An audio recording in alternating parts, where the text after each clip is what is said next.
Very good morning. This class let us discuss about voltage division rule and current division rule. In electric circuits, these two rules, voltage division rule and current division rule, plays a vital role.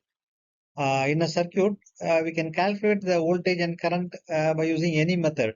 However, voltage division rule is a formula to calculate the voltage drop in a series circuit. For example, this voltage division rule we cannot apply in a parallel circuit because we know that in a parallel circuit voltage is same. Only in a series circuit we can apply this voltage division rule. This is the rule number one. Also, look at this circuit in which DC circuit in which two resistances R1 R2 are connected in series with the voltage source E. The voltage drop across this R1 is nothing but V1. V1 is equal to that source voltage E into that particular resistance R1 divided by R1 plus R2. Similarly, the voltage drop in the resistance R2 is called as V2. So V2 is nothing but the source voltage E into R2 divided by R1 plus R2. Also, if you have more resistances are connected in series, the same rule we can apply. For example, assume that one more resistance is connected in series here, name it as R3. In this case, voltage across this R3, this is the representation, is nothing but source voltage VRE into that particular resistance R3 divided by R1 plus R2 plus R3, R1 plus R2 plus R3. So in this way, we can simplify the voltage drop in the individual resistances by using voltage division rule. Next one, current division rule. This current division rule is applicable only in the parallel circuit. We cannot apply the current division rule in a series circuit because we know that in a series circuit, current is same. So current division rule is applicable only for the parallel circuit. This is the number one rule. Supply voltage is E in the DC circuit. Two resistances R1 R2 are connected in parallel. This is the current, total current delivered by this voltage source E. This current is divided into I1 and I2. Based on the resistance values, the current I1 I2 flows here. So the current flowing through this resistance R1 is called as I1. This I1 is source current, that is the net current enter into this node at this node I into opposite resistance. We are going to calculate the current flowing through R1, that is called as I1. So opposite resistance is R2, R2 divided by R1 plus R. In the same way, current flowing through this branch R2 is called as I2. The I2 is nothing but source current I, this is the source current. Opposite branch for this one is R1, R1 by R1 plus R.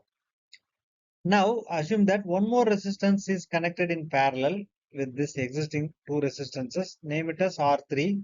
Now the question is, what is the current flowing through R3? This is the representation. Current flowing through R3 is nothing but source current I into opposite branch. What is the opposite branch? The numerator opposite branch. Opposite branch for this R3 is both R1 and R2. Both are connected in parallel. So simplify these two. You will be getting one resistance. That resistance is opposite to this R3. What is the simplified resistance? When two resistances are connected in parallel, the simplified resistance is R1 R2 divided by R1 plus R2. So this resistance you have to substitute here in the numerator.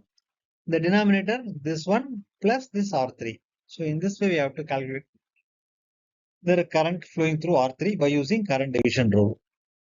Now this is a simple circuit, DC series circuit in which 10 ohm, 20 ohm, 30 ohm are connected in series. The voltage drop in the 10 ohm, 20 ohm, 30 ohm is V1, V2, V3 respectively. The supply voltage is 120. What is the voltage drop in the individual resistances 10 ohm, 20 ohm, 30 ohm? First method is directly you can calculate the current I. I is nothing but V by R. So source voltage is 120. 120 divided by 3 resistances. You can add because all the three are in series. 30 plus 20, 50 plus 10, 60. So what is the total current? Total current is 2 ampere, right? So 2 ampere is flowing through this circuit like this. So this is a 2 ampere. So whenever the current enters into the resistance, this marks the polarity plus, minus like this. So this is the voltage. What is the voltage drop in the 10 ohm? I into R. I is 2 ampere, R is 10. So here it is 20 volt. Am I right? Similarly, current enters here. This marks the polarity plus and minus I into R. I is 2 ohm, sorry, 2 ampere. R is 20. So it is 40 volt, right? 40 volt. The second resistance. Third one, same way it enters here. This marks the polarity plus and minus. 30 into 2 ampere is 60 volt. So what is the net voltage? We have to add because the polarity is like this. Plus, minus, plus, minus, plus, minus. When different polarity are connected together, we have to add the voltages. So in this way, if we add, so we'll be getting 60, 40, 100 plus 20, 120. So the total voltage is 120. The voltage rise equal to voltage drop. Kirchhoff's voltage also satisfies here. This is one way of calculating the voltage drop in the individual resistance. By using voltage division rule also we can calculate. For example, voltage across this 10 ohm, this is a representation, 10 ohm is equal to, what is the source voltage? 120, 120 into what is the resistance in which we are going to calculate. So we are going to calculate the voltage drop in the 10 ohm resistance, right? So in the numerator, put 10 ohm. In the denominator, 10 plus rest of the resistances. How much?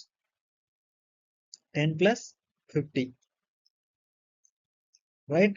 So this 60 here 2. So if you multiply this 20, same. So in any one of these two methods, you can simplify. Okay. We'll meet in the next session. Okay.